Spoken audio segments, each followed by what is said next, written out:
Section 1. Louise wants to join a video library.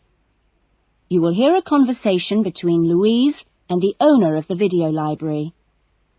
First, you have some time to look at questions 1 to 5.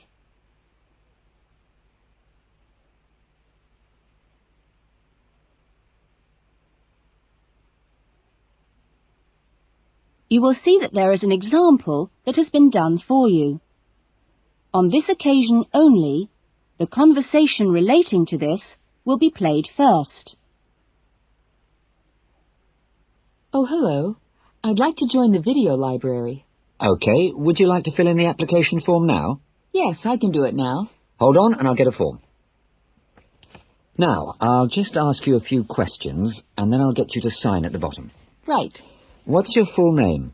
Louise Cynthia Jones. Jones. Yes, that's right. Louise's surname is Jones, so Jones has been written on the form. Now we shall begin. You should answer the questions as you listen, because you will not hear the recording a second time. Listen carefully to the conversation and answer questions 1 to 5. Oh, hello. I'd like to join the video library. OK, would you like to fill in the application form now? Yes, I can do it now. Hold on and I'll get a form. Now, I'll just ask you a few questions and then I'll get you to sign at the bottom. Right. What's your full name? Louise Cynthia Jones. Jones. Yes, that's right. OK. And what's your address? Apartment 1, 72 Black Street, Highbridge. Black Street. That's just round the corner, isn't it? Yes. OK, so the postcode is 2085, right? Yes, 2085. And your telephone number? I need both home and work. Home is 9835-6712, and work is 9456-1309. Do you need any ID or anything like that? Yes, we need your driver's license number. That is, if you have one. Yes, I know it off by heart. It's an easy one. 2020BD. Do you need to see it? Yes, I'm afraid I do. Here. Right, thanks. And could you tell me your date of birth, please? 25 July, 1977. That's the most important part out of the way, but could I just ask you a few questions for a survey we're conducting? Okay. Before the conversation continues, you have some time to look at questions 6 to 10.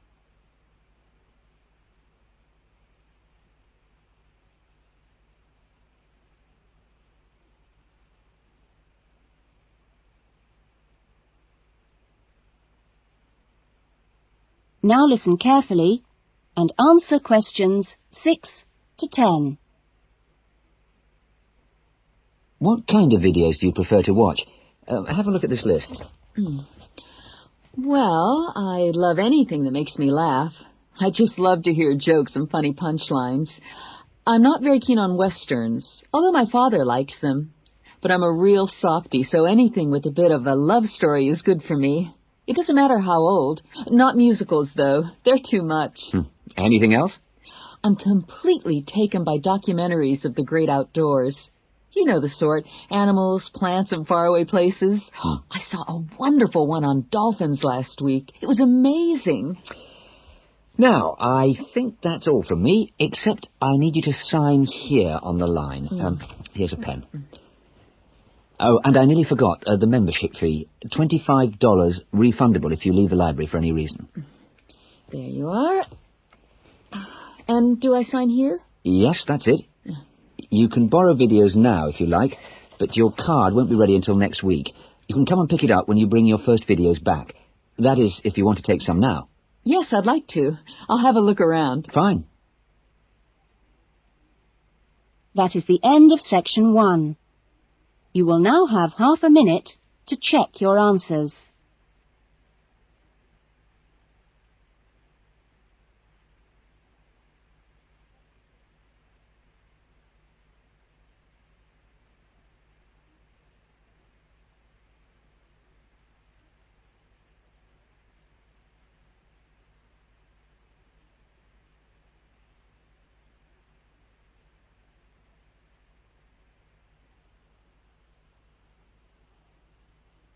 Now turn to Section 2. Section 2. You will hear a radio interview about an expedition across the Atura Mountains.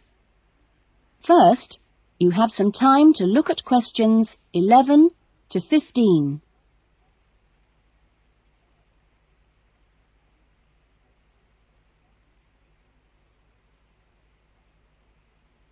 Now listen carefully to the interview and answer questions 11 to 15. A dream came true in 1995 when, over 96 days of the spring and summer, an expedition of 4 men undertook what they believed to have been the first and only complete end-to-end crossing of Morocco's Atura Mountains. I talked to Charles Owen, the leader of the expedition group, about the trip. Charles, how much planning went on beforehand? Well, as you know, I run these walking trips across the mountains for tourists, and over the years I've collected maps and other data to prepare what I call a route book for this trip. And this book basically shows the route across the mountains that we took. You actually broke records while you were out there, didn't you? Yes, it was 900 miles in total, and we managed to climb 32 peaks that were over 3,000 metres high, including Tube Karl, which is, of course, the highest in North Africa. Yeah. We weren't actually out to make a name for ourselves. It just happened, really. What was the weather like? Oh, it got us right from day one, and we were pretty taken aback, really, to find that it rained on quite a number of days. And so we were forced to start replanning our route almost from the outset. One of the obvious problems is the heavy snow which blocks the mountain passes, so you have to make considerable detours. When we were on the way to Imilchil, for example, the snow forced us into a northern bypass, which was new to us. But anyway, either way, we would have been rewarded because, well, we fell upon amazing high meadows, huge gorges and wonderful snow-capped mountains. The scenery was as fine as any we saw on the trip, and that was how it was every time. Having to take another pass was never a disappointment. You now have some time to look at questions 16 to 20.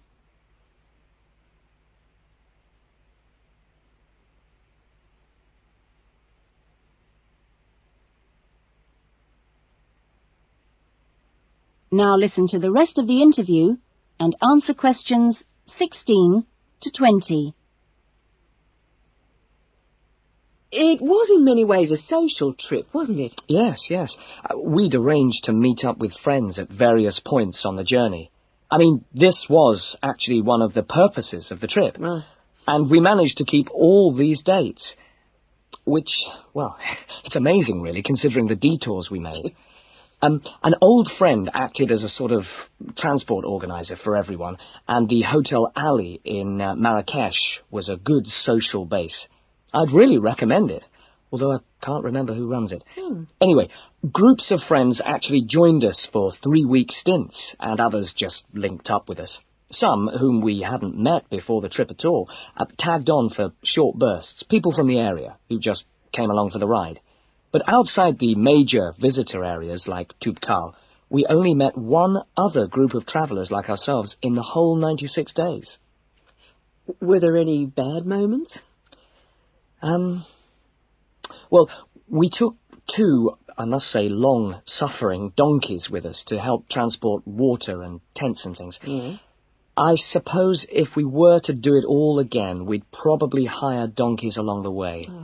Taza and Tamri, as we called them, after the last places in the trip, well, they made quite a unique journey between them. And, well, but it was continuously demanding for them. On both the really high summits, they took diversions that were quite out of character, and I can only assume that it must have been due to tiredness. Well, thank you. And Charles has put together a video about this journey and continues to lead groups to the Atura Mountains. So if you want further information, That is the end of section 2. You will now have half a minute to check your answers.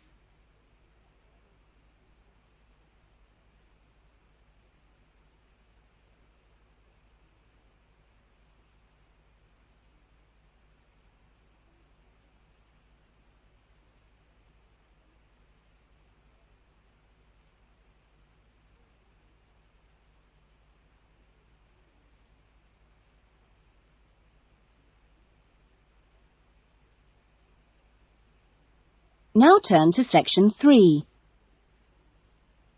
Section 3. You will hear 2 new students, Jane and Tim, talking about their university studies. First, you have some time to look at questions 21 to 25.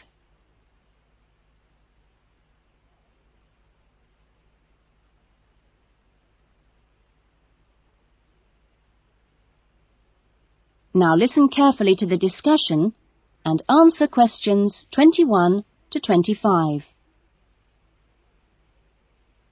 Hi, Tim. Jane. How are you? Fine. I've been wondering when I'd run into you. Have you been here long? I arrived yesterday, on Sunday. How about you? I got here a few days ago, on Saturday. No, wait a minute. What's today? Sorry, Friday, not Saturday. But we didn't have to be here till today. Yes, I know. But I wanted to get my things moved into my room and just take a look around. Mm-hmm. So, did you decide to do English in the end? No, I changed my mind and opted for history instead. Oh. And you're doing biology, if I remember correctly.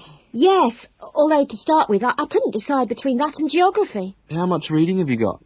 I was given an amazingly long list of books to read. See? Wow, it does look pretty long. Well, I counted 57. I could hardly believe it. What's your list like? Well, it's not as long as yours, but it's still pretty big. There are 43. I don't know how I'm going to get through them all. Well, you don't have to read them all this week. You just have to stay ahead of the lectures and seminars. Have you got your class schedule yet? Yep, it came with a reading list. When's your first lecture? Tuesday. How about you? The day after. It's my busiest day. I've got 2 lectures in the morning and 1 in the afternoon. Before the discussion continues, you have some time to look at questions 26 to 30.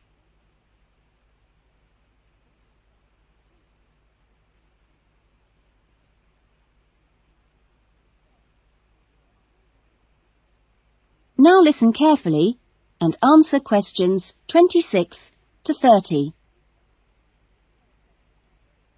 It's going to be different from school, isn't it? Yeah, particularly the lectures. Have you got any special strategy for listening to lectures? Well, I'm going to use a cassette recorder and record them all. What? Are you allowed to? Sure, lots of people do it nowadays. It means you can listen to the lectures all over again later and make really good notes. I couldn't do that. I like to take notes as I'm listening. I usually find I get all the important points. Reading is different, of course. My approach is to skim the book first to see what's important and what isn't. It saves hours of time. But what if you miss something? You don't mean you're going to read every word, do you? Well, that's what I usually do. Well, that's up to you, but I think you're crazy. Oh. What's your first lecture on, anyway? Oh, it's a lecture on the French Revolution. The French Revolution, how boring. Oh, it's not boring at all. It was an amazing period of history. It changed everything in Europe. So what's your first lecture about? It's about animal behaviour. It sounds really interesting. Look, I was on my way to the library. I'm going to get some of these books out and start reading for the first essay I've got to write. And what have you got to write about? No, you'll never believe it. I think our professor must have a sense of humour. He's given us the title, Why Study History? That's a good one. When you find the answer, let me know. No, I'm going to enjoy writing it. Have you been given any writing assignments yet? Yes, I've got to write about animal language. That sounds a challenge. I suppose you'll be off to the zoo to do field research. That is the end of section 3. You will now have half a minute to check your answers.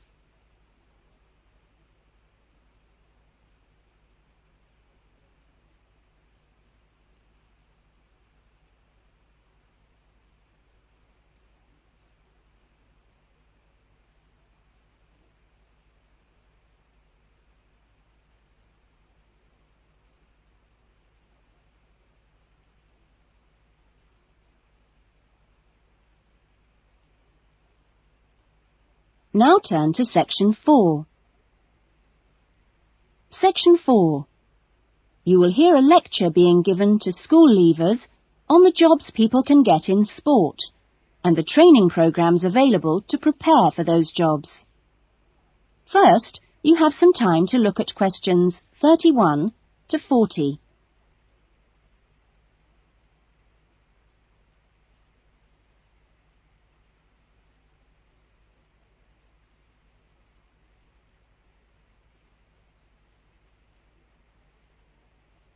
Now listen carefully to the lecture and answer questions 31 to 40.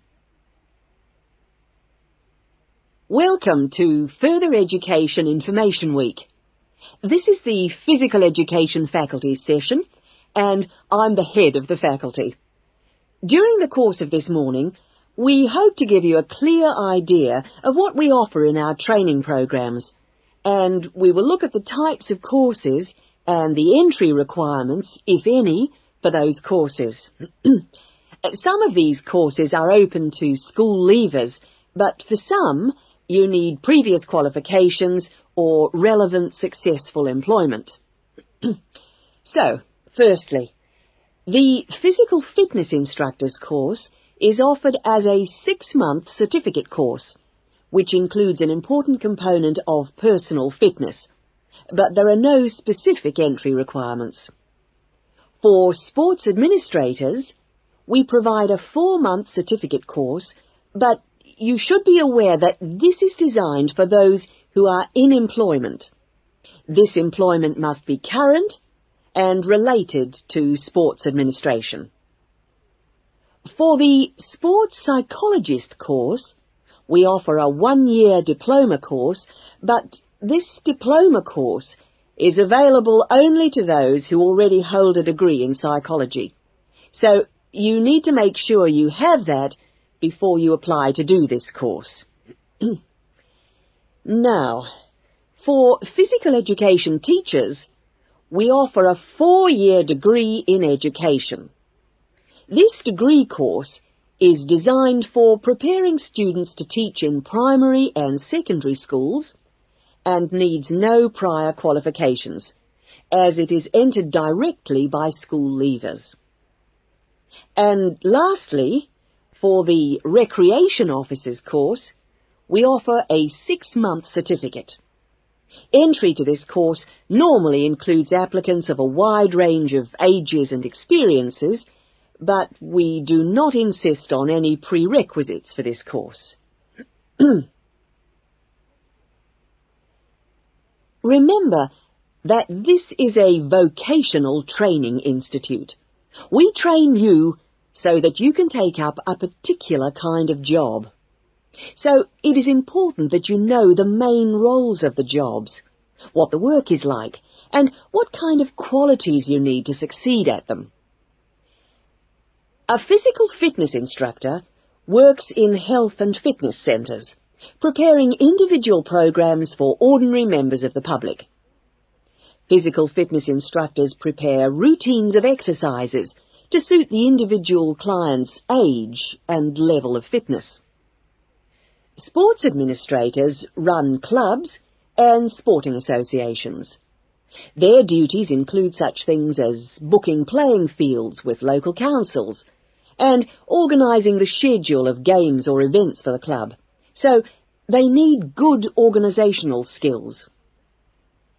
Sports psychologists spend time with professional athletes, helping them approach competition with a positive mental attitude to enable them to achieve their personal best. They do this by improving motivation and concentration, or assisting with stress management. Physical education, or PE teachers, instruct young students in how to exercise, play sport, and do other recreational activities correctly and safely. PE teachers help the development of coordination, balance, posture and flexibility, with things like simple catching and throwing skills. They are not expected to be experts in all sports, but must be able to show students the basic techniques involved in a wide range of activities. Recreation officers often find themselves working for local government authorities and local groups. Their aim is to raise people's awareness of healthy lifestyles and improve general fitness through arranging recreational activities for groups of all ages, from the very young to the elderly. There are many other job opportunities which our graduates can look forward to. If you're interested in any of these, then I suggest... That is the end of section 4. You will now have half a minute to check your answers.